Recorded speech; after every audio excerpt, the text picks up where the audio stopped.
नमस्कार दोस्तों, LS classes में आपका स्वागत है। आज हम लोग तीसरा टेस्ट करेंगे भाई। टेस्ट नंबर 3 है, ठीक है। इसमें टोटल टोटल 100 प्रश्न है। टोटल इसमें 100 प्रश्न हुए, ठीक है। चलो, आप लोग लाइक शेयर और सब्सक्राइब जरूर कर दीजिए भाई। इसमें से जो पहला प्रश्न है, प्रश्न नंबर 1 देखो। प्रश्न नंबर 1, प्रश्न नंबर 1 में आपसे पूछा जा रहा है, प्रश्न नंबर 1 में कि औपनिवेशिक शासन में अंग्रेजों द्वारा जंगल काटने के क्या कारण थे। यानी जब अंग्रेजों का शासन था तो उस समय जंगल काटने के कारण आपसे पूछा जा रहा है। शाही नौसेना हेतु लकड़ी की आपूर्ति के लिए, या रेल लाइनों के प्रसार के लिए, या व्यवसायिक कृषि बागानों के प्रसार के लिए। सत्य कथन का आपको चयन करना है। इनमें से कौन सा ऑप्शन है जो सत्य हो जाएगा। सत्य कथन बताना है, केवल ए, बी, सी या डी, ठीक है। तो ये तीनों बातें सत्य है भाई। ऑप्शन नंबर इसका डी हो जाएगा सही आंसर। अगला है प्रश्न नंबर 2। प्रश्न नंबर 2 है, भारतीय वन सेवा की स्थापना किस वर्ष हुई थी। भारतीय वन सेवा की स्थापना किस वर्ष हुई थी। 1862 में, या 1863 है, या 1864 है, या 1865 ईस्वी है। तो 1864 ईस्वी ऑप्शन नंबर इसका सी हो जाएगा करेक्ट आंसर। नेक्स्ट क्वेश्चन देखो, प्रश्न number 3। Imperial forest research institute के संबंध में निम्नलिखित कथनों पर विचार करें। इसकी स्थापना 1905 में देहरादून में हुई थी। यहाँ जिस पद्धति से शिक्षा दी जाती थी उसे वैज्ञानिक वानिकी कहा गया। सत्य कथन का चयन करें। इनमें से कौन सा ऑप्शन सही हो जाएगा भाई, इसका आप लोग कमेंट करना है, ठीक है। केवल एक है, या बी है, या सी है, या डी है, ठीक है। देखो, इसकी जो स्थापना होती है, इसकी जो स्थापना होती है 1906 में होती है, ना कि 1905 में। 1906 में, तो ये ऑप्शन हो गया गलत। बचा क्या, 2। यानी इसका केवल 2 सही हुई। क्या है, केवल 2 सही है, एक गलत है। एक क्यों गलत है, क्योंकि इसकी स्थापना देहरादून में तो हुई थी, लेकिन 1906 ईस्वी में हुई थी। अगला है प्रश्न नंबर 4। प्रश्न नंबर 4 है, वन अधिनियम 1878 के संबंध में निम्नलिखित कथनों पर विचार करें। 1878 के जो वन अधिनियम था उसके संबंध में आपको विचार करना है। जंगल को 3 श्रेणियों में विभाजित किया गया, आरक्षित, सुरक्षित और ग्रामीण। सबसे अच्छे जंगलों को आरक्षित वन कहा गया। गांव वाले केवल सूखी लकड़ी और विशेष प्रकार के औषधि ही इन जंगलों से ले सकते थे। सत्य कथन का चयन करें। सत्य कथन का चयन करें। इनमें से आप लोग क्या आंसर दे रहे हैं प्रश्न नंबर 4 का, ठीक है। केवल एक है, या बी, या सी, या डी, ठीक। 4 में हो जाएगा केवल ऑप्शन नंबर ए। केवल एक इसका है सही, ऑप्शन नंबर इसका ए हो जाएगा करेक्ट आंसर। 2 गलत है, ठीक है। चलो, इसके बाद हम लोग देखते हैं। देखो, जो 1800 देखो 1865 में वन अधिनियम के लागू होने के बाद इसमें 2 बार संशोधन पहले हुआ, ठीक है। यानी जो 1865 में लागू हुआ था अधिनियम, इसमें 2 बार संशोधन होता है। एक बार जो होता है 1878 में, है जो इसमें संबंध में, और एक बार होता है 1927 में। ध्यान देना, 1865 का जो अधिनियम था, वन अधिनियम था, इसमें 2 बार संशोधन होता है। एक बार 1878 में, एक बार 1927 ईस्वी में। तो 1878 वाले संशोधित अधिनियम में जंगलों को 3 श्रेणियों में बांटा गया। ये बात एकदम सत्य है, ठीक है। गांव वाले इन जंगलों से अपने उपयोग के लिए कुछ भी नहीं ले सकते थे भाई। जो आरक्षित वन था उसमें गांव वाले उसमें से कुछ भी नहीं ले सकते थे। इसमें दिया गया है कि सूखी लकड़ी और औषधि ले सकते थे, नहीं भाई, कुछ भी नहीं ले सकते थे। इसलिए ऑप्शन नंबर 2 क्या है, वो गलत है। नेक्स्ट है प्रश्न नंबर 5। प्रश्न नंबर 5 देखो, झूम के खेती नाम एवं संबंधित क्षेत्र का सही मिलान करें। जो झूम की खेती है वो अन्य देशों में अलग अलग नाम से जानी जाती है। जैसे कि ये हमारे देश में झूम खेती या स्थानांतरित खेती कहते हैं ना, जो पूर्वोत्तर राज्य है वहां पर की जाती है। तो आपको अलग अलग नाम है। अब भैया किस नाम माने किस देश में किस नाम से जाना जाता है, ये आपसे पूछा रहा। लादिंग, मिल्पा, चितमैन और चेना। प्रश्न नंबर 5। प्रश्न नंबर 5 में आप लोग क्या आंसर दे रहे हैं बताएं, ठीक है। ए, बी, सी या डी, ठीक है। तो लादिंग जो है वो लादिंग है दक्षिण पूर्व एशिया, दक्षिण पूर्व एशिया हो जाएगा। और मिल्पा जो हो जाएगा वो मध्य अमेरिका में, मध्य अमेरिका हो जाएगा। इसके बाद चितमैन है अफ्रीका है, और चेना है श्रीलंका। तो मिला लो, ऑप्शन नंबर इसका सी हो जाएगा सही आंसर, ठीक है। 5 का सी हो जाएगा इसका करेक्ट आंसर, ठीक है। आप देखो, अगर हम हिंदुस्तान की बात करें तो हिंदुस्तान में भी इसको कई क्षेत्रों में अलग अलग नाम से जानते हैं, है ना। जैसे जो स्थानांतरित यानी कि जो आपकी झूम खेती है वो, जैसे कि खेती के लिए धया, पेंदा, बेवर, नेवर, झूम, पोडू, खंदान और कुमरी, ऐसे कुछ स्थानीय नाम हैं इंडिया में जो इसको बोलते हैं। अगला है प्रश्न नंबर 6। आप लोग लाइक शेयर और सब्सक्राइब भी जरूर कर दीजिए सभी लोग। इसको चाय पीना भी पी सकता है। प्रश्न नंबर 6 देखो, यूरोपीय वन रक्षक घूमंत खेती के विरुद्ध क्यों थे? यूरोपीय वन रक्षक घूमंत खेती यानी कि जो स्थानांतरित खेती है उसके विरुद्ध क्यों थे, ये आपसे पूछा गया है। घूमंत खेती कहे चाहे स्थानांतरित खेती कहे चाहे झूम खेती कहे, घूमंत खेती वाली जमीन इमारती लकड़ी के उत्पादन के लिए प्रतिकूल हो जाती थी। जंगल जलाते समय बाकी बेशकीमती पेड़ों के जलने का खतरा होता था। लगान वसूली की प्रशासनिक परेशानी से बचने हेतु सत्य कथन का चयन करना है। सत्य कथन का चयन करना है। इनमें से क्या हो जाएगा सही आंसर? आखिर यूरोपीय वन जो रक्षक थे वो स्थानांतरित खेती के विरुद्ध क्यों थे? ये तीनों कारण थे भैया। ऑप्शन नंबर यहाँ पर जाएगा डी आंसर। ठीक है, ये तीनों कारण थे उनके विरुद्ध होने का।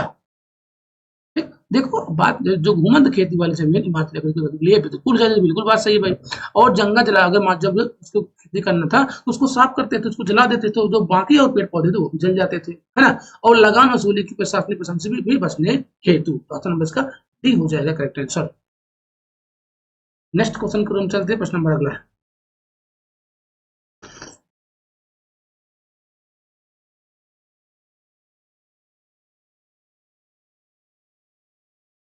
प्रश्न नंबर 7। प्रश्न नंबर 7 देखिए, प्रश्न नंबर 7 में आपसे पूछा जा रहा है, अंग्रेजों द्वारा वन व्यापार को सरकारी नियंत्रण में लेने के क्या प्रभाव हुए?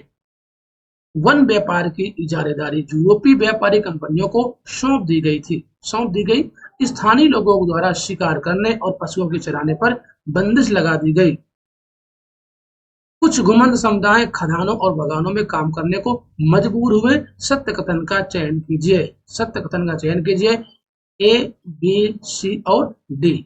प्रश्न नंबर 7, इनमें ये सारी बातें सत्य हैं। ऑप्शन नंबर इसका डी हो जाएगा सही आंसर। क्या हो जाएगा भाई? डी हो जाएगा इसका करेक्ट आंसर। ठीक है, जिन्होंने आंसर सी डी दिया है डी वाले सभी करेक्ट आंसर हो जाएंगे। हम चलते हैं नेक्स्ट क्वेश्चन की ओर। प्रश्न नंबर 8। ठीक है, प्रश्न नंबर 8 देखो। प्रश्न नंबर 8 में आपसे पूछा गया है कि देवसारी या मान किसे कहा जाता था? देवसारी या मान किसे कहा जाता था? पारंपरिक पूजा विधि, या जनजाति कृषि प्रथा थी, या जनजाति क्षेत्र में लकड़ी के बदले लगने वाला शुल्क था, या जनजाति क्षेत्र में विवाह की प्रथा था। तो देवसारी या मान किसे कहते थे भाई? ठीक है, तो जनजाति क्षेत्र में लकड़ी के बदले लगने वाला शुल्क को देवसारी या मान कहा जाता था। ठीक है, ऑप्शन नंबर हो जाएगा यहाँ पर सी आंसर। नेक्स्ट क्वेश्चन देखो, प्रश्न नंबर 9।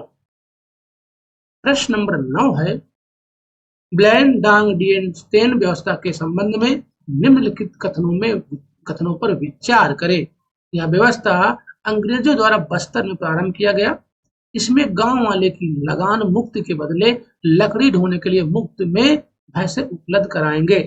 सत्य कथन का चयन करें। सत्य कथन का आपको चयन करना है, ए, बी, सी या डी। ठीक है, तो 9 का हो जाएगा केवल बी। केवल भैया बी सही है, इसका ए गलत है। ठीक, देखो भारत की तरह अगर हम बात करें, जावा में भी डचों ने रेल लाइनों के निर्माण के लिए वन प्रबंधन और वन सेवाओं को लागू किया। ध्यान देना इसको भाई। पेड़ काटने, लट्ठों को ढोने और स्लीपर तैयार करने के लिए श्रम की आवश्यकता थी, है ना। डचों ने पहले तो जंगलों में खेती की जमीनों पर लगान लगा दिया और बाद में कुछ गांव इस शर्त पर इसे मुक्त कर दिया गया कि वे सामूहिक रूप से पेड़ काटने या लकड़ी ढोने के लिए भैंसे उपलब्ध कराने का काम मुक्त करेंगे। इस व्यवस्था को ब्लैंडांग डिएंस्टेन कहा जाता है भाई। ध्यान देना, इसका ऑप्शन नंबर सिर्फ 2 सही है। ठीक है, इसका ऑप्शन नंबर सिर्फ 2 सही है। नेक्स्ट ये जो प्रश्न है ये क्लास 9 के चैप्टर नंबर 4 में है। चैप्टर नंबर 4 और पेज 94 में ये जो सारे है ना, ये जो सारे प्रश्न भाई एनसीईआरटी बेस्ड है, पूरे एनसीईआरटी बेस्ड है। पूरे में आपको चैप्टर नंबर, पेज और ये किस चैप्टर का, किस क्लास का, ये सब भी इसमें मेंशन है। ठीक, प्रश्न नंबर 10 देखो, सरना, देवराकुडु, कान, राय इत्यादि क्या है? शरणा, देवराकुडु, कान और राय क्या है? झूम तिथि के प्रकार है, या जनजाति द्वारा शिकार की पद्धति है, या जनजाति लोगों के लिए पवित्र बगीचा है, या पशु बलि का प्रकार है? इनमें से आप लोग क्या आंसर दे रहे हो? ठीक है, तो जनजाति लोगों के लिए पवित्र बगीचा है जो सरना है, देवराकुडु है, कान राय, ये ऑप्शन नंबर इसका सी है करेक्ट आंसर। अगला है नेक्स्ट क्वेश्चन देखो,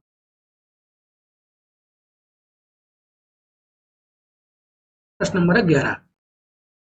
प्रश्न नंबर 11 है, चरवाहा समुदाय है, इधर संबंधित तथ्य, गोल्ला समुदाय, कुरमा समुदाय, राइका और धंगर इधर भेड़ बकरियां पालते थे, गाय भैंस पालते थे, राजस्थान से संबंधित और महाराष्ट्र से संबंधित, तो इनमें से आप लोग क्या आंसर दे रहे हो? ठीक है, तो जो गोल्ला समुदाय था वो गुल्ला, गुल्ला समुदाय थे, गोसे गुल्ला गासे गाय, याद रखना, गाय भैंस, उससे गुल्ला गाय से गाय, गाय भैंस, जो गुल्ला समुदाय था वो गाय भैंस पालता था। और जो कुरमा समुदाय था, कुरमा, कुरमा जो ये लोग भेड़ बकरियां पालते थे, क्या पालते भाई? भेड़ बकरियां पालते थे। और जो रायका समुदाय था, क्या, तो रायका समुदाय था ये राजस्थान से संबंधित है, रायका राजस्थान से, और धंगर महाराष्ट्र से। ठीक, तो यह हो जाएगा ए का बी है और 2 का ए है, ए का बी और 2 का ए, ए का भी 2 का इसमें भी है और इसमें भी है। अच्छा, अब सी का 3 का है, सी 3 का सी इसमें, यानी कि ऑप्शन नंबर इसका बी हो जाएगा करेक्ट आंसर। ठीक है, ये भी क्लास क्लास 9th का है, page number 100, chapter number 5। Next question है प्रश्न नंबर, अगला देखते हैं प्रश्न नंबर 12। प्रश्न नंबर 12 है, प्राचीन काल के भ्रमणकारियों के संबंध में निम्न कथनों पर विचार करें। व्यापारी अवसरों की तलाश में एक स्थान से दूसरे स्थान तक भ्रमण करते रहे, पुजारी और तीर्थयात्री ज्ञान और आध्यात्मिक शांति के लिए दूर दूर तक यात्राएं करते रहे, उपर्युक्त में से कौन सा कथन सत्य है? ठीक है, प्राचीन काल की बात जो भ्रमणकारी थी उनके संबंध में आपको बताना है, तो ये दोनों बातें सत्य हैं भाई, तो इसका मतलब ऑप्शन नंबर इसका सी हो जाएगा करेक्ट आंसर। लोग चलते हैं नेक्स्ट क्वेश्चन की ओर, प्रश्न नंबर 13।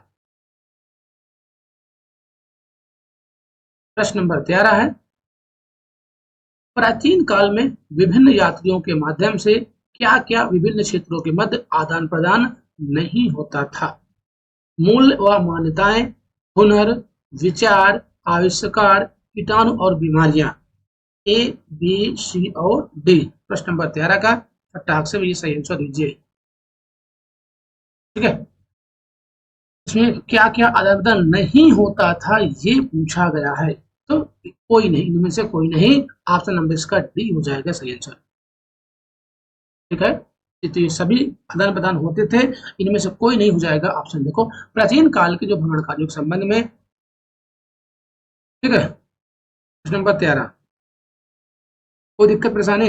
हाँ, प्राचीन काल से यात्री जो व्यापारी, पुजारी, तीर्थयात्री ज्ञान, अवसर और आध्यात्मिक शांति के लिए या उत्पीड़न के लिए, जीवन से बचने के लिए दूर दूर की यात्राएं भी करते थे, तो उसका ऑप्शन नंबर हो जाएगा भैया वो डी आंसर। ठीक है, सभी आदान प्रदान होते थे, इनमें से कोई नहीं हो जाएगा सही आंसर। नेक्स्ट है प्रश्न नंबर 14, जहां पर डाउट हो वहां पूछ लेना। पश्चिमी तट के क्षेत्र में पाई गई शताब्दी के बाद, 9वीं शताब्दी के बाद स्मृति शिला जो गोवा संग्रहालय में सुरक्षित है, में किसके महत्व का पता चलता है? जो स्मृति शिला है जो कि गोवा संग्रहालय में सुरक्षित है, जो कि 9वीं शताब्दी की है, इसका महत्व का पता चलता है? ज्ञान और विज्ञान का, समुद्री व्यापार का, हुनर का, या इनमें से कोई नहीं। प्रश्न नंबर 14। ठीक है, स्मृति शिला जो कि है समुद्री व्यापार के महत्व का पता चलता है, ऑप्शन नंबर इसका बी हो जाएगा करेक्ट आंसर। ठीक है, ये भी ध्यान देना है, जो स्मृति शिला है वो गोवा के संग्रहालय में सुरक्षित है अभी भी। नेक्स्ट है प्रश्न नंबर 15। प्रश्न नंबर 15 है, सिल्क मार्ग के संबंध में निम्न कथनों पर विचार करें। ये सिल्क मार्ग हर एग्जाम में ज्यादातर आता है। सिल्क मार्ग, सिल्क मार्ग केवल जमीनी भूभाग से ही गुजरता था। अच्छा, क्या सिल्क मार्ग केवल जमीनी से गुजरता था? यह मार्ग केवल चीन को एशिया के भूभाग को जोड़ता था। यह मार्ग लगभग 15वीं शताब्दी के तक अस्तित्व में था। सोना चांदी जैसे कीमतें धातुओं के इसी मार्ग से एशिया से यूरोप की ओर पहुंचती थी। उपर्युक्त में से कौन से कथन सत्य है? प्रश्न नंबर 15। ठीक है, ए, बी, सी और डी बताएं। इसका सिर्फ ऑप्शन नंबर भैया 3 सही है, केवल एक, यानी कि ऑप्शन नंबर इसका ए हो जाएगा सही आंसर। ठीक है, केवल 3 सही है। ठीक है, देखो इसके बारे में हम लोग चर्चा करते हैं भाई, केवल 3 सही है इसका, जो कि ऑप्शन नंबर ए में सिर्फ दिया गया है। देखो सिल्क मार्ग जो अस्तित्व था वो 15 शताब्दी तक अस्तित्व में था, ये बात एकदम सत्य है। इस मार्ग से पश्चिम की ओर भेजे जाने वाले चीनी रेशम का काफी महत्व था। चीनी रेशम, ठीक है, रेशम का भाई काफी महत्व था। समुद्र या जमीन से गुजरने वाले मिश्र यानी कि समुद्र से गुजरता था और यह जमीन से भी गुजरता था। ये मार्ग एक दूसरे से जोड़ने का कार्य करते थे, बल्कि एशिया को यूरोप और उत्तरी अफ्रीका से भी जोड़ते थे ये। ठीक है, उत्तरी अफ्रीका से भी ये जोड़ते थे, ये बात भी ध्यान देना। बोले ओके भैया।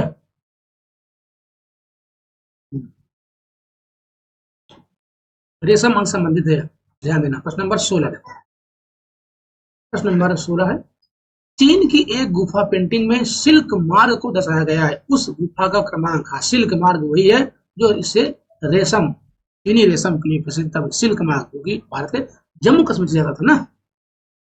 प्रश्न नंबर 16 में आप लोग इधर जा रहे हो, गुफा क्रमांक 256, गुफा क्रमांक 26, गुफा क्रमांक 16 या गुफा क्रमांक 217। प्रश्न नंबर 16 का हो जाएगा भैया डी आंसर, गुफा क्रमांक 217 में इसका उल्लेख दिया गया है। अगला है प्रश्न नंबर 17, मार्को पोलो के किताब का क्या नाम था भाई? मार्को पोलो के किताब का बुक ऑफ मार्वल्स है, या बुक ऑफ वेनिस है, या दोनों है, या उपर्युक्त में से कोई नहीं।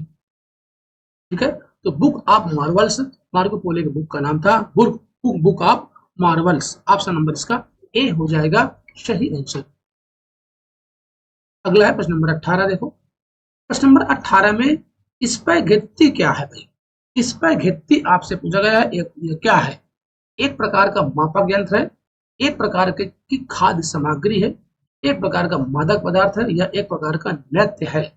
ठीक है, तो स्पैघेत्ती जो है वो एक प्रकार का खाद्य सामग्री है। ऑप्शन नंबर इसका हो जाएगा भैया बी आंसर। देखो माना जाता है कि नूडल्स चीन से पश्चिम में पहुंचे हैं, क्या नूडल्स खाए ना, ठीक है, वहां उन्हीं से स्पैघेत्ती का जन्म हुआ है। ठीक है, स्पैघेत्ती एक लंबा पतला ठोस बेलनाकार पास्ता है। क्या पास्ता है? यह पारंपरिक इताली पाक शैली का मुख्य भोजन है। ठीक है, चलो भाई अगला है प्रश्न नंबर नेक्स्ट, प्रश्न नंबर 19 है, निम्न कथनों पर विचार करें। निम्न कथनों पर आपको विचार करना है। आलू, सोया, मूंगफली का उद्भव भारत में हुआ है। ये खाद्य पदार्थ यूरोप और एशिया में तब पहुंचे जब क्रिस्टोफर कोलंबस ने अमेरिका की खोज की। प्रयुक्त में से कौन से कथन सत्य है? केवल ए, बी, सी या डी। प्रश्न नंबर 19। ठीक है, 19 का हो जाएगा केवल बी, केवल इसका बी सही है। ऑप्शन नंबर 2, बी वाले सभी लोग सही हो जाएंगे। ठीक है, कोई दिक्कत परेशानी? चल देखो, आलू, सोया, मूंगफली, मक्का, टमाटर, मिर्च, शकरकंद और ऐसे ही बहुत सारे खाद्य पदार्थ लगभग 500 वर्ष पहले हमारे पूर्वजों ने कि भारत के संदर्भ में के पास नहीं थे, ये भारत में नहीं हुआ है खोज। ठीक है, क्योंकि इन खाद्य पदार्थों का उद्भव भारत में नहीं हुआ है।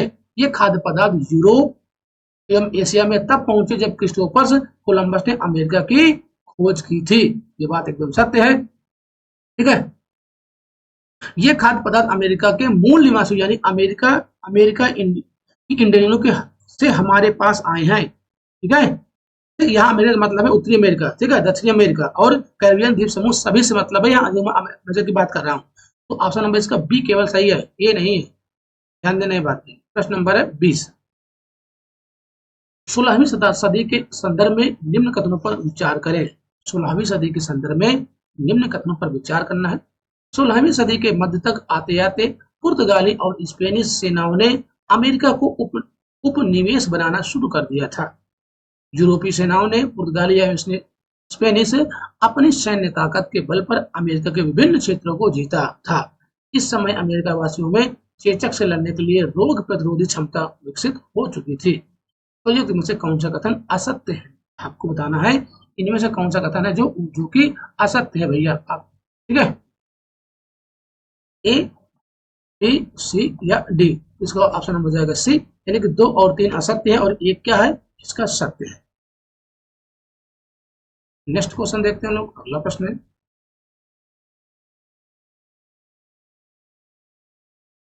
प्रश्न नंबर है 21। प्रश्न नंबर 21 है, 19वीं शताब्दी में अर्थशास्त्रियों ने अंतरराष्ट्रीय आर्थिक विनिमय में 3 तरह की गतियों या प्रवाहों का उल्लेख किया है। ये व्यापार, पूंजी, भूमि। कूट का प्रयोग कर सही उत्तर चुनिए। ठीक है, गतियों प्रवाहों का उल्लेख, तो भैया व्यापार और पूंजी है लेकिन भूमि नहीं है, इसका मतलब ऑप्शन नंबर इसका बी हो जाएगा सही आंसर। ठीक है, व्यापार और पूंजी लेकिन भूमि का उपयोग नहीं किया गया है उल्लेख। ठीक है, चलो चलो चाहे इसके बारे में हम लोग व्याख्या देख लेते हैं भाई। देखो, जो व्यापार है 19वीं सदी में मुख्य रूप से वस्तुओं जैसे कि कपड़ा या गेहूं आदि के व्यापार तक ही सीमित था, है ना। इसके बाद जो श्रम है, इसमें लोग काम या रोजगार की तलाश में एक जगह से दूसरी जगह जाते थे। ठीक है, एक श्रम का उल्लेख है ना कि भूमि का। व्यापार, पूंजी और श्रम का उल्लेख है ना कि भूमि का, ये बात ध्यान देना भाई। अगला है प्रश्न नंबर नेक्स्ट, प्रश्न नंबर 22 है, औपनिवेशिक सरकार ने किस वर्ष अपराधी जनजाति अधिनियम पारित किया? 1868 है, 70, 71 और 1873 ईस्वी में। ठीक है, तो 1871 ईस्वी में पारित किया गया था औपनिवेशिक सरकार के द्वारा अपराधी जनजाति अधिनियम। अगला प्रश्न है प्रश्न नंबर 23। नंबर 23 है, चरवाही टैक्स के संबंध में निम्नलिखित कथनों पर विचार करें। चरवाहों से चारागाहों में चरने वाले प्रत्येक जानवर पर टैक्स वसूला जाता था। प्रारंभ में अंग्रेज स्वयं ही अपने कारिंदों से टैक्स वसूलते थे, मगर बाद में यह काम ठेकेदारों के माध्यम से किया जाने लगा। किसी चारागाह में दाखिल होने के पहले चरवाहों को पास दिखाकर टैक्स अदा करना पड़ता था। सत्य कथन का चयन करें। सत्य कथन का चयन करें, इनमें से हो क्या हो जाएगा सही आंसर। ठीक है, तो इसका 1 और 3 सही है, 2 गलत है। तो 1 और 3 किसमें है, ऑप्शन नंबर इसका ए हो जाएगा 30 का करेक्ट आंसर। ठीक है, नेक्स्ट है प्रश्न नंबर अगला, प्रश्न नंबर 24। चरवाही टैक्स के क्या प्रभाव हुए हैं? चरवाही टैक्स के प्रभाव, चारागाहों का स्तर गिरने लगा और जानवर बड़ी संख्या में मरने लगे। सत्य कथन का चयन करें में। ठीक, तो ये दोनों बातें क्या है, सत्य है। इसका ऑप्शन नंबर सी हो जाएगा सही आंसर।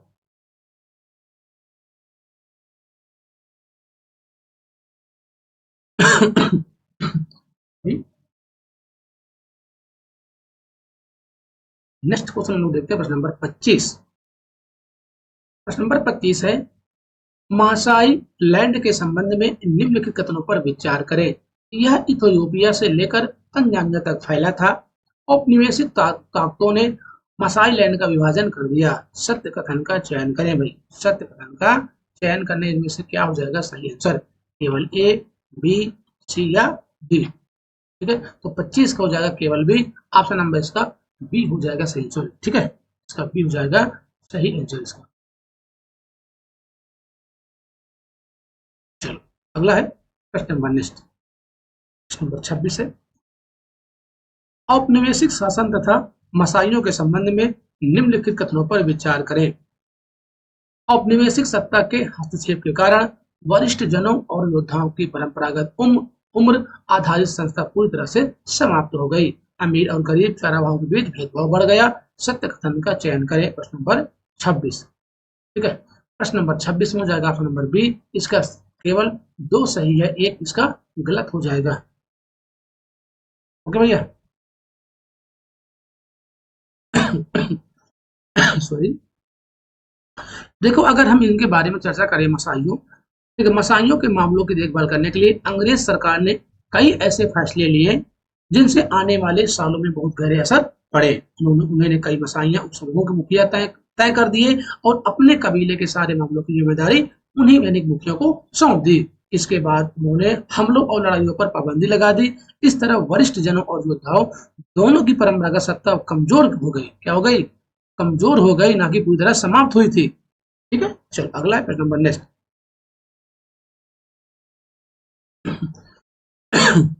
सॉरी, क्या हो गया भाई। प्रश्न नंबर 27, राष्ट्रवाद की पहली स्पष्ट अभिव्यक्ति फ्रांस की क्रांति को क्यों माना जाता है? ठीक है, प्रभुसत्ता राजतंत्र से निकलकर फ्रांसीसी नागरिकों के समूह में हस्तांतरित हो गई। अच्छा, बात तो एकदम सही है भाई। सामूहिक पहचान की भावना विकसित होने के कारण, ये भी बात सही है। नए फ्रांसीसी झंडे के कारण जिसने पुराने राष्ट्रध्वज की जगह ले ली। ये तीनों बातें 27 को हो जाएगा सही आंसर आपका नंबर डी। ठीक है, तीनों बातें भैया सत्य है, आपको सत्य कथन का ही चयन करना था। अगला है प्रश्न नंबर नेक्स्ट, नंबर 28, नेपोलियन के नागरिक संहिता में निम्न प्रावधान थे। जन्म पर आधारित विशेषाधिकार समाप्त कर दिया गया, कानून के समक्ष बराबरी और संपत्ति के अधिकार को सुरक्षित बनाया, इस संहिता को फ्रांसीसी नियंत्रण के अधीन क्षेत्रों में भी लागू किया गया। सत्य कथन का चयन करना है आपको। प्रश्न नंबर 28 में आप लोग क्या आंसर दे रहे हैं? ठीक है, तो जो नेपोलियन का नागरिक संहिता में जो इन तीनों का प्रावधान था भैया, तीनों प्रावधान था ए बी यानी कि सी, ए यानी 1 2 3 यानी ऑप्शन नंबर इसका भी आंसर हो जाएगा करेक्ट आंसर। प्रश्न नंबर है 29, हैब्सबर्ग साम्राज्य के संबंध में निम्नलिखित कथनों पर विचार करें। यह बहुभाषा भाषी तथा बहुनस्ली साम्राज्य था। यह साम्राज्य ऑस्ट्रिया तथा हंगरी पर शासन करता था। सत्य कथन का चयन करें। इसे क्या हो जाएगा सही कथन? केवल एक है, केवल टू, या दोनों, या ना तो एक ना ही दो। इसका हो जाएगा सी आंसर। ठीक है, दोनों बातें क्या है इसकी सत्य है। अगला है प्रश्न नंबर 30, आइले क्या थी? आपसे पूछा रहा कि आइले क्या थी। आइले एक किताब थी, या कपड़ा नापने का पैमाना था, या नेपोलियन द्वारा जीता गया आखिरी शहर है, या व्यापारिक संघ है। आइले क्या थी इसका फटाक से आप लोग आंसर दीजिए। नंबर 30। ठीक है, आइला क्या था? कपड़ा नापने वाला एक पैमाना था। ऑप्शन नंबर इसका बी हो जाएगा करेक्ट आंसर। नेक्स्ट है प्रश्न नंबर 31, 1815 के बाद यूरोप में पुनः स्थापित रूढ़िवादी व्यवस्था की निम्नलिखित विशेषताएं थी। राजतंत्र, चर्च, सामाजिक ऊंच नीच को बनाए रखना, निजी संपत्ति को राज्य के अधीन लाना। सत्य कूट का चयन करें। प्रश्न नंबर 31। ठीक है, तो ए बी सी या डी रूढ़िवादी व्यवस्था की निम्न विशेषताएं थी। देखो इसमें ऑप्शन नंबर भैया 4 नहीं होगा। निजी संपत्ति को राज्य के अधीन लाना, अगर निजी संपत्ति जो भैया किसी व्यक्ति के पास थी और राज्य के अधीन लाते हैं तो रूढ़िवादी सत्ता कैसे हो सकती थी, है ना? विशेषता रूढ़िवादी की नहीं है, तो 4 तो भैया यहाँ पर गलत है, 4 तो गलत है। ठीक है, तो बचे क्या 1 2 3 आप। ठीक है, 1 2 3 सही है। ऑप्शन नंबर इसका ए हो जाएगा करेक्ट आंसर। नेक्स्ट प्रश्न नंबर 32, जिउसेप्पी मैत्सिनी के संबंध में निम्नलिखित कथनों पर विचार करें। वह कार्बोनारी के गुप्त संगठन का सदस्य था। उसने 2 और भूमिगत संगठनों की स्थापना की। पहला था बर्न में यंग इटली और दूसरा मोरसोई में यंग यूरोप। सत्य कथन का चयन करें। प्रश्न नंबर 32। ठीक है, केवल एक है, बी सी या डी। तो सही आंसर हो जाएगा ऑप्शन नंबर ए, इसका केवल एक सही है। ठीक है, देखो इटली का जो क्रांतिकारी जिउसेप्पी मैत्सिनी का जन्म जो होता है वो 1807 में, इसका जन्म जो होता है 1807 में होता है, जेनाओ में हुआ था, और वह कार्बोनरी के गुप्त संगठन का सदस्य बन गया। 24 साल की युवावस्था में लिगुरिया में क्रांति करने के लिए उसे बहिष्कृत कर दिया गया। तत्पश्चात उसने 2 भूमिगत संगठनों की स्थापना की। पहला था मुर्सोई में यंग इटली और दूसरा बर्न में यंग यूरोप। ठीक है, कोई दिक्कत परेशान है?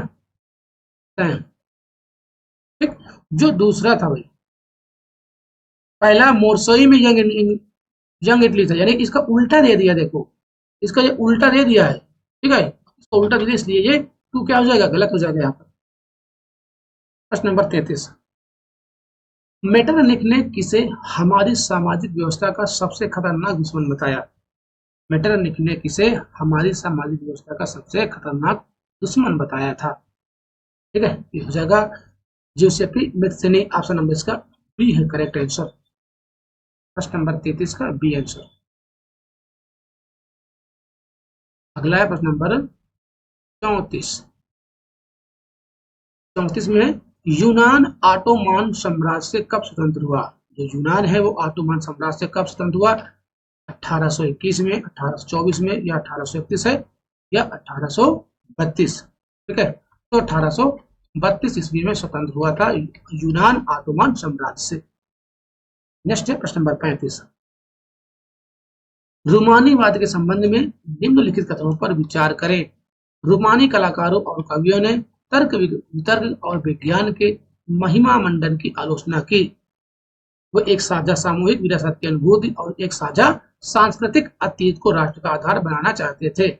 सत्य कथन का चयन करें, प्रश्न नंबर 35। ठीक है, नंबर 35 में ये दोनों बातें क्या है? सत्य है, तो ऑप्शन नंबर इसका सी हो जाएगा करेक्ट आंसर।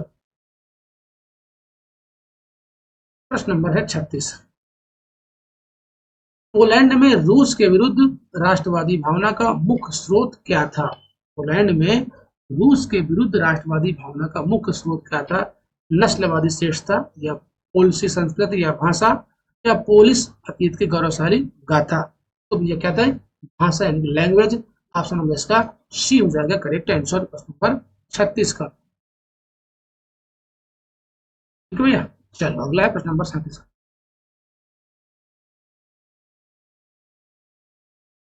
प्रश्न नंबर 37 है 1848 के फ्रांस की क्रांति के संबंध में निम्नलिखित कथनों पर विचार करें। प्रश्न नंबर 37। इस क्रांति के पीछे मुख्यतः आर्थिक कारण जिम्मेदार थे। इस क्रांति के पश्चात 21 वर्ष से ऊपर सभी पुरुषों को मताधिकार मिल गया। राष्ट्रीय सभा को गणतंत्र घोषित कर काम के अधिकार की गारंटी दी गई। सत्य कथन का चयन करें।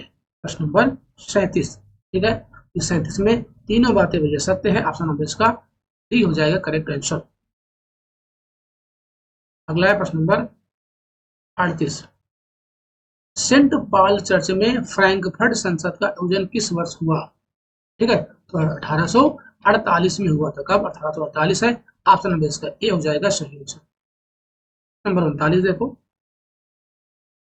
जर्मनी के एकीकरण के संबंध में निम्नलिखित कथनों पर विचार करें। ऑटोमान बिस्मार्क ने ऑस्ट्रिया की सेना और नौकरशाही की मदद से जर्मनी को एकीकृत किया। 7 वर्ष के दौरान प्रसा, डेनमार्क और फ्रांस के 3 युद्धों में ऑस्ट्रिया की जीत हुई और एकीकरण की प्रक्रिया पूरी हुई। सत्य कथन का चयन करें। प्रश्न नंबर 39। ठीक है, सत्य कथन चयन करें। ये इनमें से कोई सत्य नहीं है, इसका ऑप्शन नंबर डी हो जाएगा करेक्ट आंसर। ठीक है, नंबर 39 का डी है करेक्ट आंसर। प्रश्न नंबर 40 देखो, इटली के एकीकरण के संबंध में सत्य कथन का चयन करेगी। ज्यूसेपी मैत्सेनी क्रांतिकारी आंदोलन के द्वारा इटली को गणराज्य बनाने का प्रयास किया। मंत्री प्रमुख काबूर जो जनतंत्र में विश्वास रखता था, फ्रांस से सार्डिनिया पीटमांड की एक चतुर कूटनीतिक संधि से 1859 में ऑस्ट्रियाई बलों को हरा पाने में कामयाब हुआ। जोसेफी गैरिबाल्डी के नेतृत्व में भारी संख्या में सशस्त्र स्वयंसेवकों ने युद्ध में हिस्सा लिया। इनमें से क्या हो जाएगा सही आंसर? आपको सत्य कथन ही बताने हैं। तो केवल 1 और 3 सत्य है, 2 इसका गलत है, तो ऑप्शन नंबर इसका सी हो जाएगा करेक्ट आंसर प्रश्न नंबर 40 का। अगला है प्रश्न नंबर नेक्स्ट है प्रश्न नंबर 41।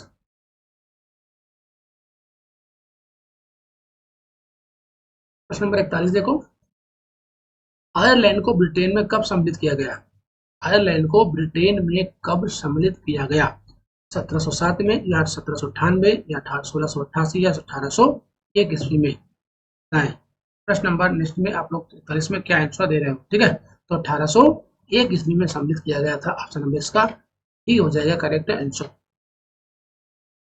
अगला प्रश्न नंबर 42। प्रथम विश्व युद्ध ने भारतीय समाज पर क्या प्रभाव डाला? ठीक है, 1914 से 1918। क्या आंसर इसका दे रहे हैं आप लोग? करों में वृद्धि, करों में टैक्स में वृद्धि की गई।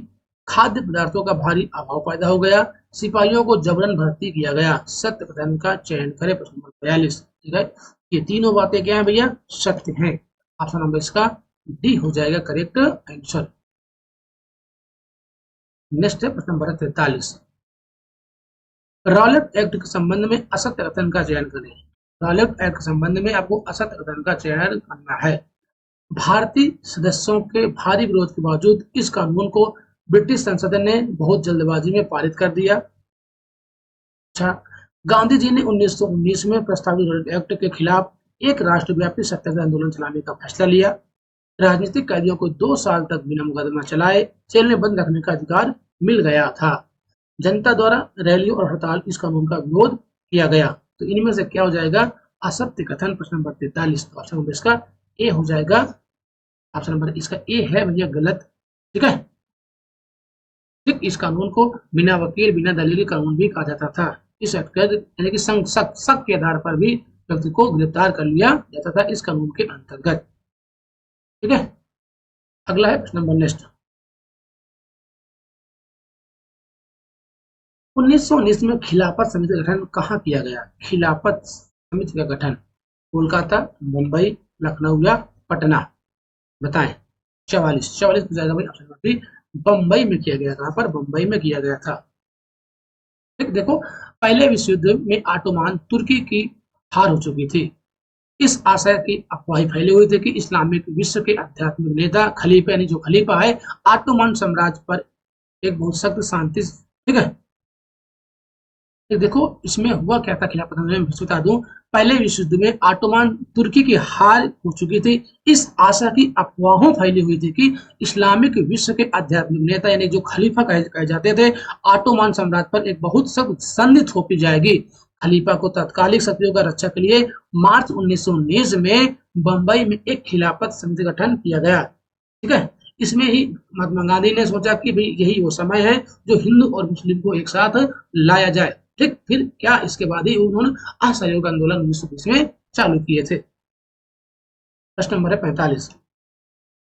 महात्मा गांधी की पुस्तक हिंद स्वराज किस वर्ष लिखी गई। हिंद स्वराज है वो किस वर्ष लिखी गई, तो 1919 ईस्वी में। कब, 1919 ईस्वी में लिखी गई थी। ऑप्शन नंबर इसका ए हो जाएगा करेक्ट आंसर। प्रश्न नंबर 46। असहयोग आंदोलन के संचालन के संबंध में निम्नलिखित कथनों पर विचार करें। आंदोलन की शुरुआत शहरी मध्य वर्ग ने की है। अच्छा, चलो भाई देखते हैं आगे। सभी पार्टियों ने परिषद चुनावों का बहिष्कार किया था। भारतीय खादी कपड़ों के महंगे होने के कारण गरीबों द्वारा विदेशी कपड़ों का बहिष्कार लंबे समय तक नहीं किया गया। ठीक है, प्रश्न नंबर 46। तो 46 में ऑप्शन नंबर इसका ए और 3 सही है। ए और 3 सही है। आपको सत्य बताना था, यानी कि ऑप्शन नंबर इसका सी हो जाएगा सही आंसर। इसका 2 गलत है। सभी पार्टियों ने परिषद चुनाव का बहिष्कार नहीं किया था, ये बात ध्यान देना भाई। ऑप्शन नंबर इसका सी है करेक्ट आंसर।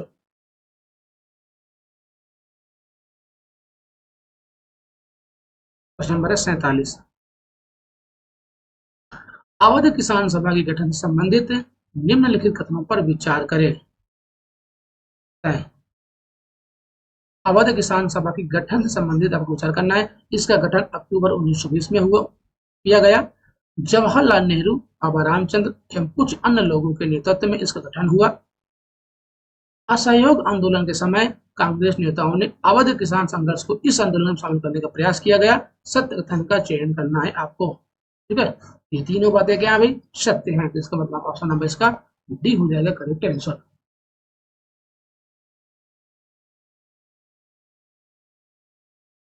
नेक्स्ट क्वेश्चन है, प्रश्न अगला है।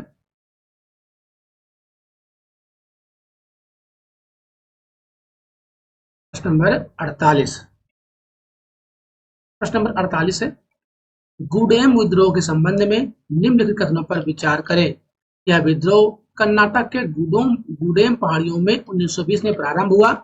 यह एक प्रकार का गुरिल्ला आंदोलन था जिसका नेतृत्व अल्लूरी सीताराम राजू ने किया। राजू महात्मा गांधी की महानता के गुण गाते थे। सत्य कथन का चयन करें। सत्य कथन का चयन करें, इनमें से क्या हो जाएगा सही आंसर। ठीक है, इसका हमें ऑप्शन नंबर 2 और 3 सही है। 2 3 किसमें है, ऑप्शन नंबर इसका बी हो जाएगा करेक्ट आंसर। ठीक, क्योंकि ये आंध्र प्रदेश में हुआ था, ना कि कर्नाटक में। कहाँ हुआ था भाई, ये आंध्र प्रदेश में शुरू हुआ था, ना कि कर्नाटक में। इसलिए ऑप्शन नंबर 1 इसका गलत हो जाएगा। गुडेम पहाड़ियां आंध्र प्रदेश में भैया। अगला प्रश्न नंबर 49। स्वराज पार्टी के संबंध में असत्य कथन का चयन करें। स्वराज पार्टी के संबंध में आपको असत्य कथन का चयन करना है। ठीक। असहयोग आंदोलन के पश्चात राजनीति में सक्रिय होने के लिए कुछ कांग्रेस नेताओं ने कांग्रेस से पृथक एक अलग स्वराज पार्टी का गठन किया। सी आर दास और मोतीलाल नेहरू स्वराज पार्टी के महत्वपूर्ण नेता थे जो परिषद राजनीति में वापस लौटना चाहते थे। वे 1919 के गवर्नमेंट ऑफ इंडिया के एक्ट के तहत गठित की गई प्रांतीय परिषदों को चुनाव में हिस्सा लेना चाहते थे। स्वराज पार्टी का लक्ष्य परिषदों में रहते हुए ब्रिटिश नीतियों का विरोध करना था। ठीक है, तो ए यानी कि ए इसका हो जाएगा गलत, क्योंकि वो कांग्रेस से अलग नहीं थे, कांग्रेस की यानी एक ही वो मानते थे। ओके, तो दिक्कत परेशानी, हाँ, वो अपने आप को कांग्रेस से अलग नहीं मानते थे, बात पे ध्यान देना। ऑप्शन नंबर इसका ए क्या है, गलत है। प्रश्न नंबर है 50। साइमन कमीशन के बारे में निम्नलिखित कथनों पर विचार करें। ब्रिटेन की लिबरल सरकार ने सर जॉन साइमन के नेतृत्व में एक वैधानिक आयोग का गठन किया गया। इसका मुख्य उद्देश्य भारत में संवैधानिक व्यवस्था की कार्यशैली का अध्ययन करना था और उसके बारे में सुझाव देने थे। भारत में इसके विरोध को देखते हुए वायसराय इरविन ने भारत के लिए डोमिनियन स्टेट्स का ऐलान किया। ठीक है, सत्य कथन का चयन आपको करना। प्रश्न नंबर 50। प्रश्न नंबर 50 में ऑप्शन नंबर हो जाएगा भैया इसका 2 और 3 सही है, यानी कि इसका एक गलत हो जाएगा। ठीक है, चलो भाई, ब्रिटेन की नई टोरी सरकार ने, ठीक ना कि लिबरल सरकार ने नहीं किया, ब्रिटेन की नई टोरी सरकार ने सर जॉन साइमन के नेतृत्व में एक वैधानिक आयोग का गठन किया गया था, लिबरल सरकार के द्वारा नहीं। कोई दिक्कत परेशानी यहाँ तक किसी को? अगला प्रश्न नंबर 51। प्रश्न नंबर 51 है, सविनय अवज्ञा आंदोलन को वापस लेते हुए गांधी जी ने इरविन के साथ कब समझौते पर हस्ताक्षर किया, कब किया? ठीक है, तो 5 मार्च 1931 ईस्वी। ऑप्शन नंबर इसका बी है करेक्ट आंसर।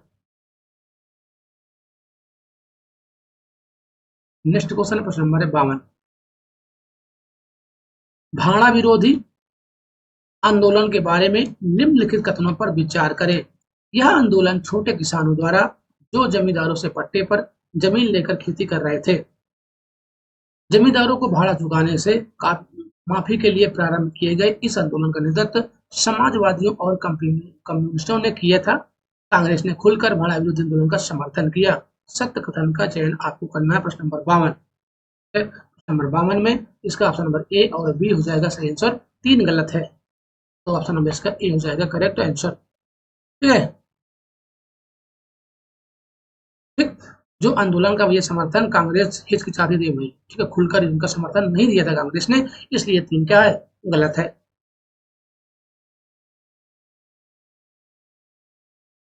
अगला है प्रश्न नंबर 53। प्रश्न नंबर 53 है, भारतीय वाणिज्य एवं उद्योग परिसंघ का गठन कब किया गया? भारतीय वाणिज्य एवं उद्योग परिषद का गठन कब किया गया, कि आपसे पूछा जा रहा है। तो 1927 ईस्वी। ऑप्शन नंबर इसका सी हो जाएगा सही आंसर। 53वां सी हो जाएगा सही आंसर। ठीक है, प्रश्न नंबर 54 देखो, राष्ट्रीय आंदोलन में महिलाओं की भागीदारी से संबंधित निम्नलिखित कथनों पर विचार करें। गांधी जी के आह्वान के बाद राष्ट्रीय आंदोलन में महिलाओं की भागीदारी बढ़ी। गांधी जी का मानना था कि घर चलाना, चूल्हा चौका संभालना, अच्छी माँ व अच्छी पत्नी की भूमिकाओं का निर्वाह करना ही औरत का एक असली कर्तव्य है। कांग्रेस ने औरतों को महत्वपूर्ण जगह देने में हिचकिचाती थी। असत्य कथन का चयन करना है आपको। ठीक है, असत्य कथन का चयन करना है, तो 54 हो जाएगा इसका डी आंसर, क्या है उपरोक्त में से कोई नहीं। नेक्स्ट है प्रश्न नंबर 55। डॉक्टर अंबेडकर ने किस वर्ष दलितों के लिए दमित दलित वर्ग एसोसिएशन का गठन किया गया? डॉक्टर अंबेडकर के द्वारा 27 में, 29 में, 30 में या 1931 में? ठीक है, तो 1930 में इसका गठन किया गया था अंबेडकर जी के द्वारा। अगला है प्रश्न नंबर 56। सन्यासिनी रूपी भारत माता के विख्यात छवि को सर्वप्रथम किसने चित्रित किया? रविन्द्रनाथ टैगोर ने, या अवनींद्रनाथ टैगोर, या बंकिम चंद्र चट्टोपाध्याय, या अवनीश चंद्र घोष? प्रश्न नंबर 56। ठीक है, प्रश्न नंबर 56 का हो जाएगा option number B, Abanindranath Tagore. अगला है प्रश्न नंबर 57। उपनिवेश काल में भारतीय झंडे के संबंध में निम्नलिखित कथनों पर विचार करें। बंगाल में स्वदेशी आंदोलन के दौरान तिरंगा झंडा में हरा, पीला और लाल रंग थे। 1921 तक गांधी जी ने भी स्वराज का झंडा तैयार कर लिया था। यह तिरंगा सफेद, हरा और लाल था। असत्य कथन का चयन करना है प्रश्न नंबर 57 में। ठीक है, ये दोनों बातें क्या है, सत्य है, तो इनमें से कोई असत्य नहीं है। ऑप्शन नंबर इसका डी हो जाएगा करेक्ट आंसर। प्रश्न नंबर 58। भारत छोड़ो आंदोलन का प्रस्ताव किस बैठक में पारित हुआ, बताएं। भारत छोड़ो आंदोलन का प्रस्ताव किस बैठक में पारित हुआ? बंबई, वर्धा, पुणे और कलकत्ता। प्रश्न नंबर 58। नंबर 58 हो जाएगा वर्धा। ऑप्शन नंबर इसका बी हो जाएगा सही आंसर। ठीक है,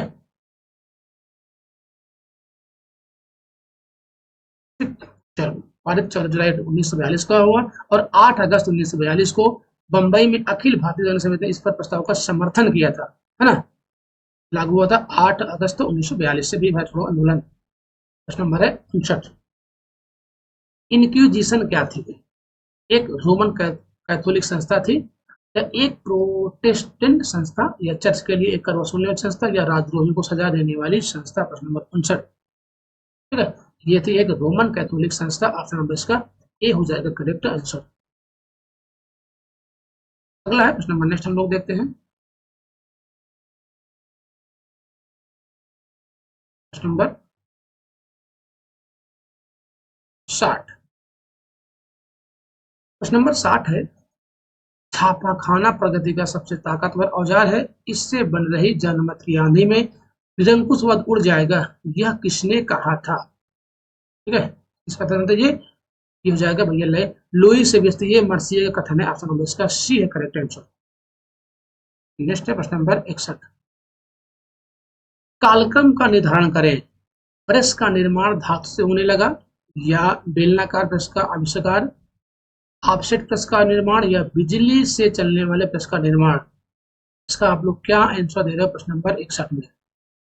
ठीक है, अब देखो बिजली चलने वाले, भाई बिजली तो बाद में आई होगी, यानी 4 तो सबसे बाद में होगा। अब ये ऑप्शन होगा या तो ये ऑप्शन होगा। ठीक है, तो इसका हो जाएगा भाई 61 का ऑप्शन नंबर ए।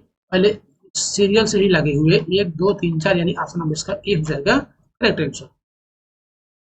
प्रश्न नंबर है 62। तुलसीदास की 16वीं सदी की किताब रामचरितमानस का पहला मुद्रित संस्करण किस वर्ष प्रकाशित हुआ?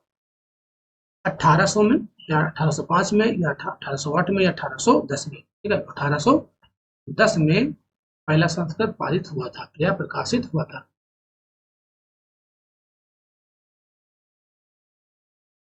अगला प्रश्न नंबर 63।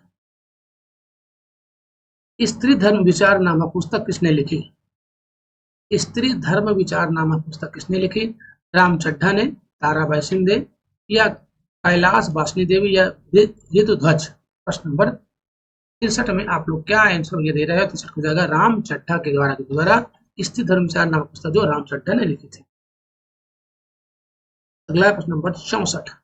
मेसोपोटामिया की लेखन कला में के संबंध में निम्नलिखित कथनों पर विचार करें।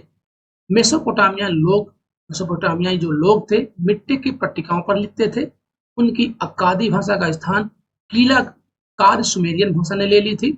कीलाकार चिन्ह अंग्रेजी भाषा के स्वर या व्यंजन की तरह होता था, जिस कारण उनकी भाषा पढ़ी जा सकी। सत्य कथन का चयन करें प्रश्न नंबर 64। ठीक है, इसका केवल एक सही है, केवल एक सही है, इसका 2-3 गलत हो जाएगा। ओके भैया, चलो अगला प्रश्न नंबर 65।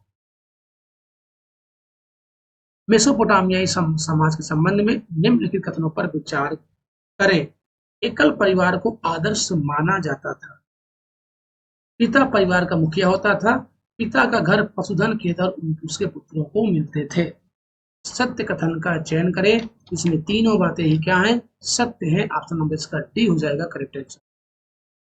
नेक्स्ट है प्रश्न नंबर 66 है। मेसोपोटामिया के नगर नियोजन के संबंध में निम्नलिखित कथनों पर विचार करें। मेसोपोटामिया में नगर नियोजन पद्धति सुदृढ़ थी, यानी कि अच्छी थी। मोहनजोदड़ो की तरह ही जल निकासी के लिए व्यवस्था की गई थी। कमरों के अंदर रोशनी खिड़की से नहीं बल्कि आंगन में खुले दरवाजे से आती थी। असत्य कथन का चयन करें, इनमें से कौन सा असत्य कथन है? ठीक है, 66 का हो जाएगा ऑप्शन नंबर इसका ए आंसर, यानी 1 और 2 असत्य है, 3 क्या है? सत्य है। 1 और 2 इसका असत्य हो जाएगा, ए आंसर हो जाएगा इसका आंसर। देखो, जो मेसोपोटामिया खुदाई के बाद टेढ़ी मेढ़ी व सकरी गलियां पाई गई, साथ ही घरों के भूखंडों का एक जैसा आकार न होना यह सिद्ध करता है कि नगर नियोजन पद्धति का अभाव था। यहाँ पर नगर नियोजन पद्धति था उसका अभाव पाया गया है। ठीक है, और भैया वहां की जो गलियों के किनारे जल के निकास के लिए उस तरह की नलियां नहीं थी जैसा कि समकालीन नगर मोहनजोदड़ो में पाई गई, यानी कि मोहनजोदड़ो में पाई गई थी। ये व्यवस्था भी नहीं थी वहां पर। अगला प्रश्न नंबर नेक्स्ट, प्रश्न नंबर है 67।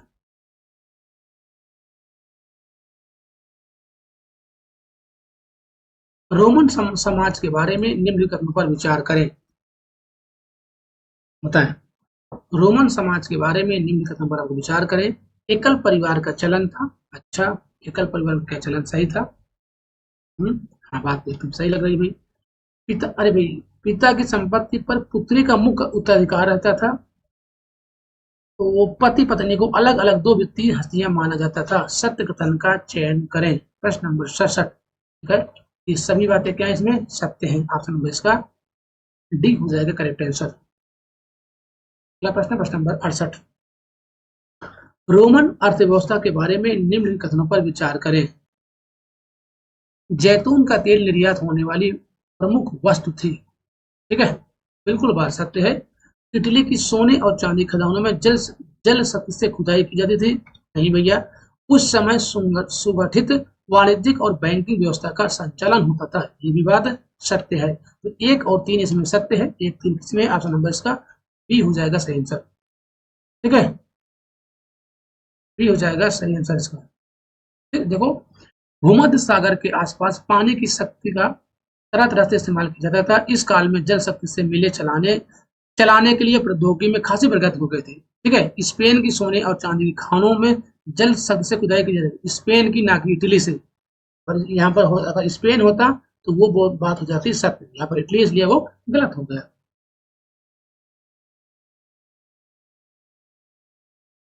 अगला प्रश्न नंबर 69। रोमन साम्राज्य में दास प्रथा और श्रमिक पर नियंत्रण के संबंध में असत्य कथन का चयन करें। 69 में आप लोग क्या आंसर दे रहे हो? रोम की अर्थव्यवस्था में अधिकांश श्रम दासों द्वारा ही किया जाता था। ये तो बात एकदम सत्य है। पहली शताब्दी के पश्चात दासों के स्थान पर भाड़े के मजदूरों को प्राथमिकता दी जाती थी। ये सत्य है। रोमन व्यवस्था में श्रम प्रबंधन बहुत अधिक ध्यान नहीं दिया गया था। नहीं, ये बात क्या है? गलत है भाई। तो इसका ऑप्शन नंबर इसका सी हो जाएगा असत्य कथन। आपको असत्य कथन ही बताना था। अगला है प्रश्न नंबर 70। मंगोलों से संबंधित यास क्या थी? मंगोलों से संबंधित आपसे यास पूछा गया था। यास क्या थी मंगोलों से संबंधित? यास।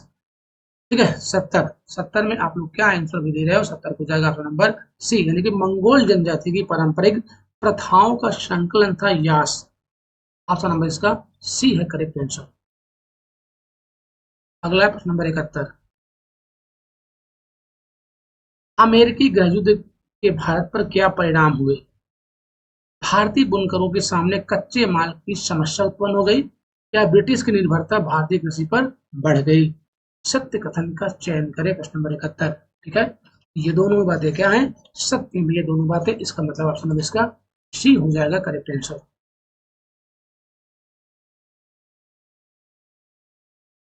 नेक्स्ट क्वेश्चन है प्रश्न नंबर अगला है प्रश्न नंबर 72। 72 में गिरमिटिया मजदूरों को सबसे ज्यादा कहाँ भेजा जाता था? गिरमिटिया मजदूरों को सबसे ज्यादा कहाँ भेजा जाता था? उत्तरी अमेरिका में, या कैरिबियाई देश में, या अफ्रीका में, या दक्षिण अमेरिका में? तो कैरिबियाई देश ऑप्शन नंबर इसका बी है सही आंसर। अगला है प्रश्न नंबर 73 है। 18वीं सदी के अंत के दशकों में ब्रिटेन की अर्थव्यवस्था के संदर्भ में निम्न कथनों पर विचार करें। इस समय ब्रिटेन में आबादी तेजी से बढ़ने पर भोजन की मांग तीव्र से बढ़ गई थी। उद्योगों के विकास ने कृषि उत्पादों की मांग बढ़ा दी थी। ब्रिटिश सरकार ने बड़े भूस्वामियों के दबाव में मक्का के आयात पर पाबंदी यानी कि मार्शल लॉ के तहत लगा दिया। सत्य कथन का आपको चयन करना है। प्रश्न नंबर 73 में आप लोग क्या आंसर दे रहे हो?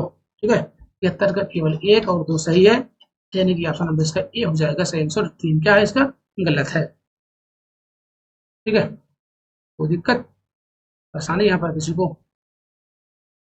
ठीक है, देखो इसमें ये जो कानून था ना, इसमें बाद में व्यापारियों और उद्योगपतियों के विरोध में इसका निरस्त कर दिया गया था। ये बात ध्यान देना भाई, कानून को जो इसमें कहा गया है कि मार्शल लॉ के तहत लगा दी गई, इसको कानून को निरस्त कर दिया गया था। ठीक है, तो इसमें आपका मार्शल लॉ ना लगाकर कॉर्न लॉ लगाया था भाई। मार्शल लॉ कहाँ लगेगा भाई? सेना में लगता है कॉर्न लॉ लगा था, ना कि मार्शल लॉ। कि बाद में इसको निरस्त कर दिया गया उनके दबाव में। समझ गए? कॉर्न लॉ ना कि मार्शल लॉ। अगला है प्रश्न नंबर 74। औद्योगिकरण के युग के संबंध में निम्न कथनों पर विचार करें। इंग्लैंड और यूरोप में फैक्ट्रियों के स्थान के बाद ही अंतरराष्ट्रीय बाजार के लिए बड़े पैमाने पर औद्योगिक उत्पादन होने लगा था। इंग्लैंड और यूरोप में फैक्ट्रियों की स्थापना के बाद चरण को बहुत ही इतिहासकारों ने आदि औद्योगिकरण का नाम दिया। प्रयुक्त इनमें से कौन से कथन सत्य हैं? प्रश्न नंबर 74। ठीक है, कौन से कथन सत्य है? तो इसमें से कोई कथन सत्य नहीं है। ऑप्शन नंबर इसका डी हो जाएगा करेक्ट आंसर 74 का।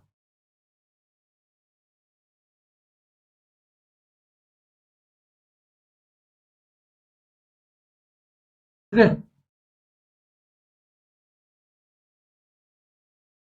कोई दिक्कत परेशानी? प्रश्न नंबर देखो 75। औद्योगिकरण के युग में यूरोप में गिल्ड क्या था? बताएं। औद्योगिकरण के युग में यूरोप में गिल्ड क्या था? गिल्ड था वो क्या था? प्रश्न नंबर 75। ठीक है, तो उत्पादों का एक संगठन था। ऑप्शन नंबर इसका ए हो जाएगा सही आंसर। 75 का ए है करेक्ट आंसर। अगला है प्रश्न नंबर 76। निम्न कथनों पर विचार करें। निम्न कथनों पर विचार करें।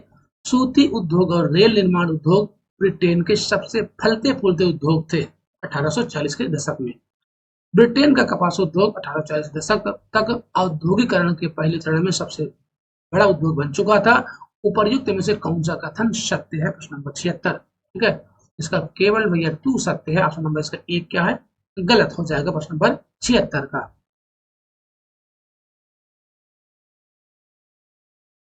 ठीक है, कोई दिक्कत परेशानी? ठीक, इसमें देखो जो ऑब्जेक्ट है सूती उद्योग, यहाँ रेल निर्माण नहीं होना चाहिए। यहाँ पर अगर रेल निर्माण के स्थान पर ये होता क्या, कपास उद्योग, तो सही हो जाता भाई। कपास उद्योग इसके स्थान पर होता तो ये भी ऑप्शन सही हो जाता। तो रेल निर्माण नहीं था, कपास उद्योग। अगला प्रश्न नंबर नेक्स्ट। 19वीं सदी के मध्य में यूरोप के संदर्भ में निम्न कथनों पर विचार करें। इस समय लगभग 10% शहरी आबादी निहापत यानी गरीब थी। अच्छा, बिल्कुल बात सही भाई। 1830 के दशक में आई आर्थिक मंदी जैसे जैसे दौर में बेरोजगारों की संख्या में विभिन्न क्षेत्रों में 10 से 20% पहुंच गई थी। अच्छा, बेरोजगारी का मुख्य कारण ऊन उद्योग में स्पिनिंग जेनी मशीन का इस्तेमाल भी था। उपयुक्त में से कौन सा कथन सत्य है? इसका एक और तीन सत्य है, दो गलत है। तो ऑप्शन नंबर जाएगा इसका सी आंसर। क्या हो जाएगा भाई? सी हो जाएगा इसका करेक्ट आंसर। नेक्स्ट क्वेश्चन देखो, प्रश्न नंबर 78। उपनिवेश औद्योगिकरण के अंतर्गत भारतीय व्यापार के संदर्भ में निम्न कथनों पर विचार करें। भारत के पश्चिमी तट पर स्थित सूरत बंदरगाह से भारत खाड़ी एवं लाल सागर बंदरगाह से जुड़ा हुआ था, जहां से भारत द्वारा निर्यात पश्चिमोत्तर क्षेत्रों में होता था। भारत के पूर्वी तट पर मछलीपट्टनम और बंगाल में हुगली के माध्यम से भारत दक्षिण पूर्व एशियाई बंदरगाह से जुड़ा हुआ था। उपर्युक्त में से कौन से कथन सत्य है? प्रश्न नंबर 78। ठीक है, नंबर 78 का हो जाएगा भाई, दोनों बातें क्या है? सत्य है। ऑप्शन नंबर इसका सी हो जाएगा करेक्ट आंसर। ठीक है, चलो भाई लोग देखते हैं भाई। जब मैं 77 में आपको क्या है, हाँ 1 और 3 सही था, ठीक है, डाउट हो गया था मुझे, 1 और 3 है, चलो इसमें है दोनों गलती। अगला प्रश्न नंबर 79, पूर्ण स्वराज की मांग को कांग्रेस ने औपचारिक रूप से किस अधिवेशन में मान लिया? कलकत्ता, लाहौर, पुणे और मुंबई, बताएं। ठीक है, तो कौन 1919 का अधिनियम? लाहौर अधिवेशन में, ऑप्शन नंबर इसका बी हो जाएगा सही आंसर, ठीक है, बी है। अगर ये इसके अध्यक्षता में, जवाहरलाल नेहरू की अध्यक्षता में, अध्यक्ष कौन थे? जवाहरलाल नेहरू इसके अध्यक्ष थे, ठीक है। और इसी समय तय किया गया था कि 26 जनवरी 1930 को, ठीक है, 26 जनवरी 1930 को स्वतंत्रता दिवस के रूप में मनाया जाएगा। इसीलिए 26 जनवरी 1950 को वो पूर्ण रूप से भारत यानी कि संविधान लागू किया गया था। यह दिन खास था, 26 जनवरी 1930 को स्वतंत्रता दिवस के रूप में मनाया गया था। पॉइंट भी आप लोग ध्यान देना, 1930। अगला है प्रश्न नंबर नेक्स्ट, ब्रेटन वुड्स समझौता किस वर्ष हुआ? 44, 45, 47 और 48। सिंपल सा प्रश्न है, बहुत बार ये पूछा गया है। प्रश्न नंबर नेक्स्ट में यानी कि आप 80 में क्या आंसर दे रहे हैं, ठीक है, जाएगा ऑप्शन नंबर ए 1944। ठीक, देखो, युद्धोत्तर अंतर्राष्ट्रीय आर्थिक समस्या व्यवस्था का मुख्य उद्देश्य था कि औद्योगिक विश्व में आर्थिक स्थिरता और पूर्ण रोजगार बनाए रखा जाए। इस फ्रेमवर्क जुलाई 1944 में अमेरिका स्थित न्यू हैम्पशर के ब्रिटेन वुड्स नामक स्थान पर संयुक्त राष्ट्र मौद्रिक और वित्तीय सम्मेलन से में सहमत बनी थी। अगला है प्रश्न नंबर 81, वैश्विक अच्छे लिंग समानता और समानता के लिए गठबंधन के संदर्भ में निम्नलिखित कथनों पर विचार करें। इसे भारत ने लॉन्च किया है। अच्छा, बिल्कुल बात भाई सही है। गठबंधन वैश्विक सर्वोत्तम प्रथाओं को अपनाने, ज्ञान साझा करने और महिलाओं की स्वास्थ्य, शिक्षा और उद्योगों में निवेश करने पर जोर देता है। ये भी बात सत्य है। विश्व आर्थिक मंच गठबंधन का नेटवर्क भागीदार है, ये भी बात सत्य है। यानी कि इसका ऑप्शन नंबर 3 हो जाएगा सही आंसर प्रश्न नंबर 81 का।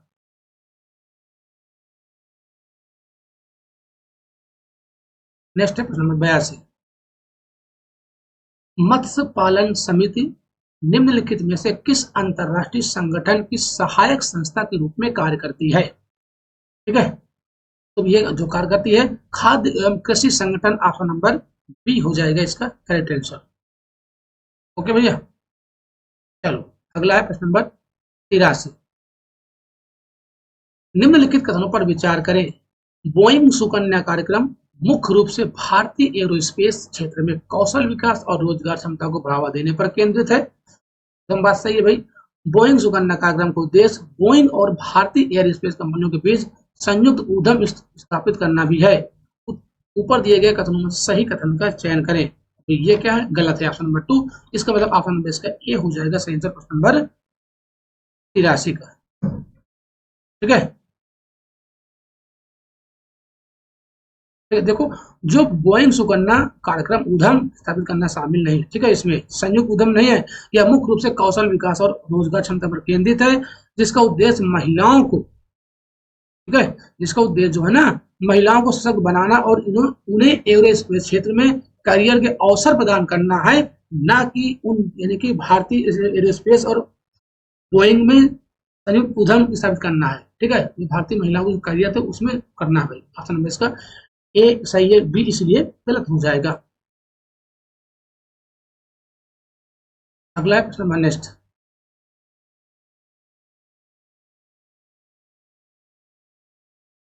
प्रश्न नंबर है 84। नंबर 84 को ध्यान पढ़िए और इसका सही आंसर दीजिएगा।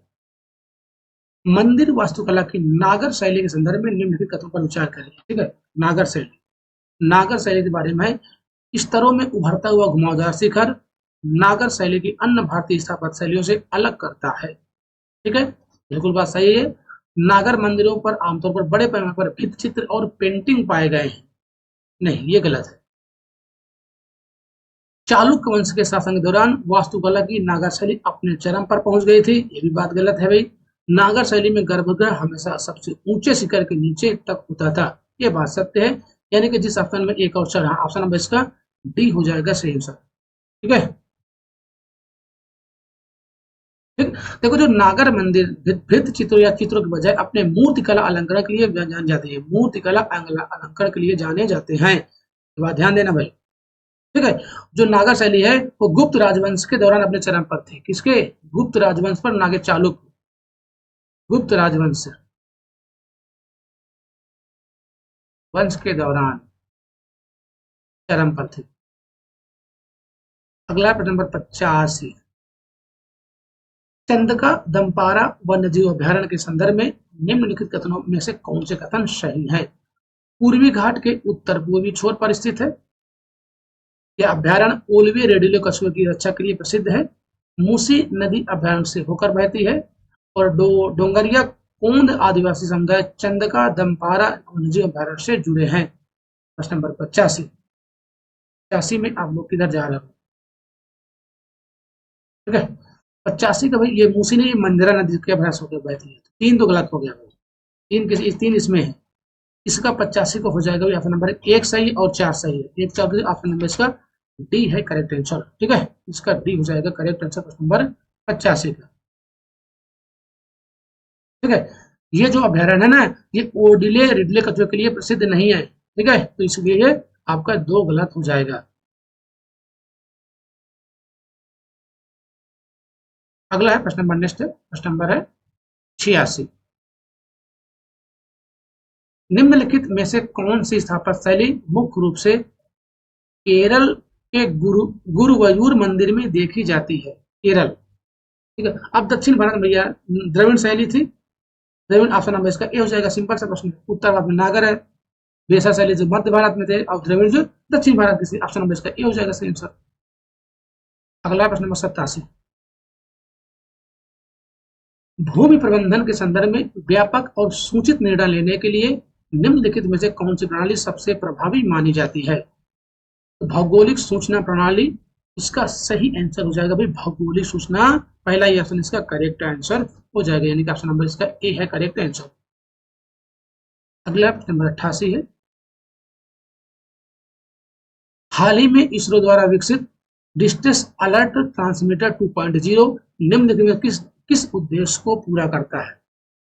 किस उद्देश्य को पूरा करता है? प्रश्न नंबर 88 है, यह मछली पकड़ने वाली नौकाओं से आपातकालीन संदेश भेजता है। यही बात है इसका आंसर का सही आंसर, पहला ही ऑप्शन इसका करेक्ट हो जाएगा। अगला है प्रश्न नंबर नेक्स्ट, प्रश्न नंबर 89 देखो, निम्नलिखित कथनों पर विचार करें।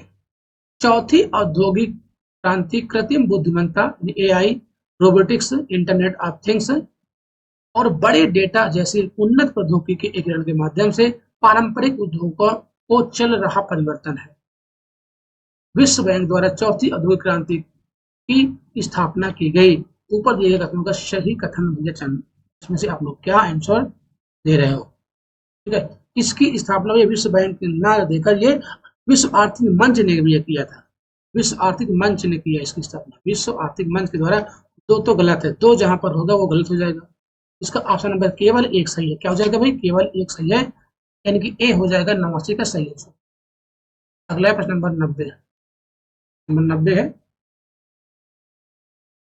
निम्नलिखित कथनों पर विचार करें। तमिलनाडु, तेलंगाना और आंध्र प्रदेश के कई क्षेत्रों में पिछले दशक में पूर्वोत्तर मानसून की बारिश में 10% से अधिक वृद्धि हुई है। उत्तरी पूर्वी मानसून के महीनों के दौरान बंगाल की खाड़ी में कम दबाव वाली प्रणालियां और अवदाब अधिक बार बनते देखा है, इसीलिए तो ज्यादा हुई है। तो इसका सही ऑप्शन हो जाएगा ऑप्शन नंबर ए, लेकिन दोनों बातें इसकी सत्य है और जो ये कथन 2 है वो कथन ए का सही व्याख्या भी कर रहा है।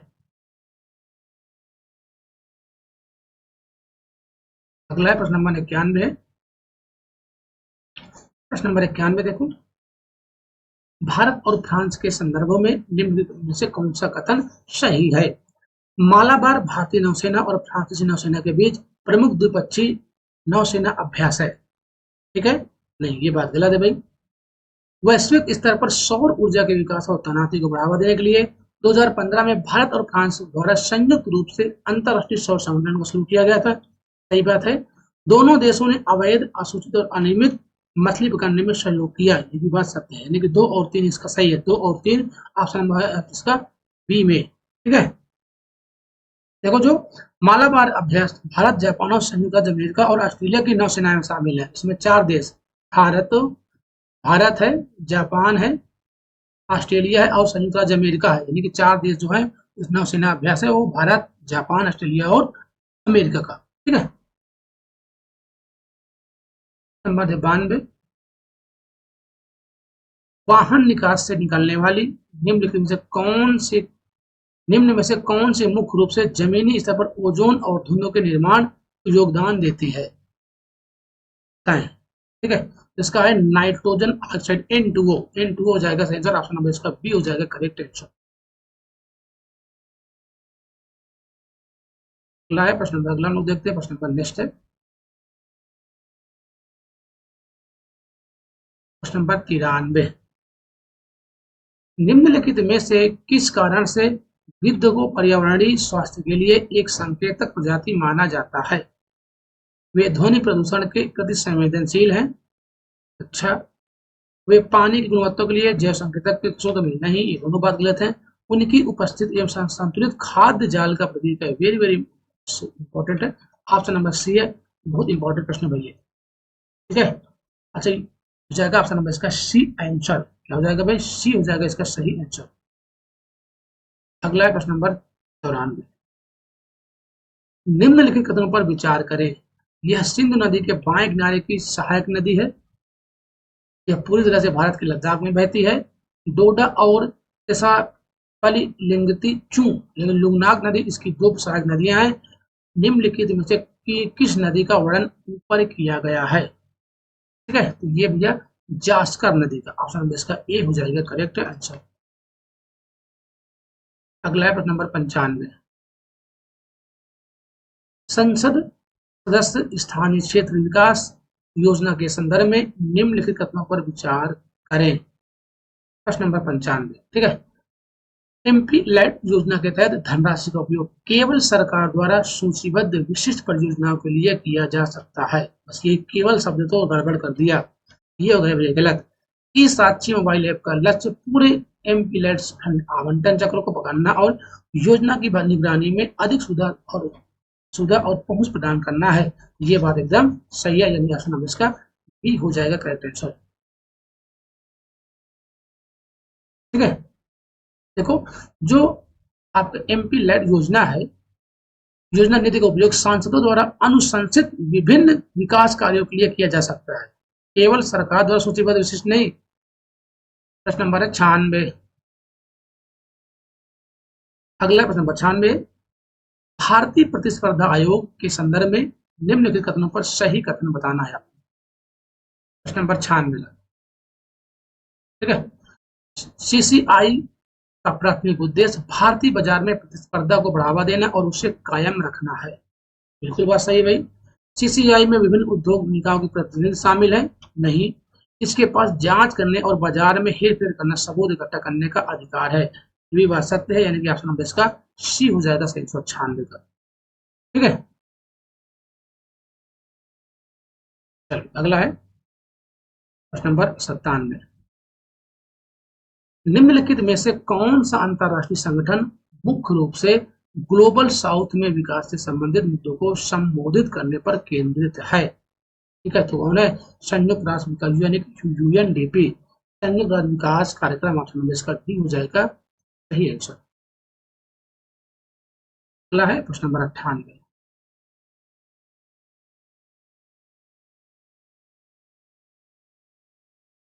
किस राज्य में डॉक्टर भीमराव अम्बेडकर की 125 फीट ऊंची कांस्य प्रतिमा का उद्घाटन किया गया? बिहार में, राजस्थान में, आंध्र प्रदेश में या उत्तर प्रदेश में? ठीक है, तो ये है आंध्र प्रदेश राज्य में हो जाएगा इसका सही। प्रधानमंत्री नरेंद्र मोदी ने महाराष्ट्र के किस शहर में 8 अमृत परियोजनाओं का शुभारंभ किया है? पुणे, औरंगाबाद, नासिक और सोलापुर। ठीक, सोलापुर, ऑप्शन नंबर इसका डी है करेक्ट आंसर। भारत की पहली सौर संचालित नाव किस नदी में संचालित की जाएगी? प्रश्न नंबर 10 का लास्ट है सरयू नदी। क्या हो जाएगा भाई? सरयू नदी हो जाएगा सही आंसर। ये थे आज के 100 क्वेश्चन। अब हम लोग देखेंगे भाई कल नेक्स्ट क्लास में अगला जो टेस्ट होगा टेस्ट नंबर 4। ठीक है, तो धन्यवाद, हम लोग मिलते हैं अगले क्लास में।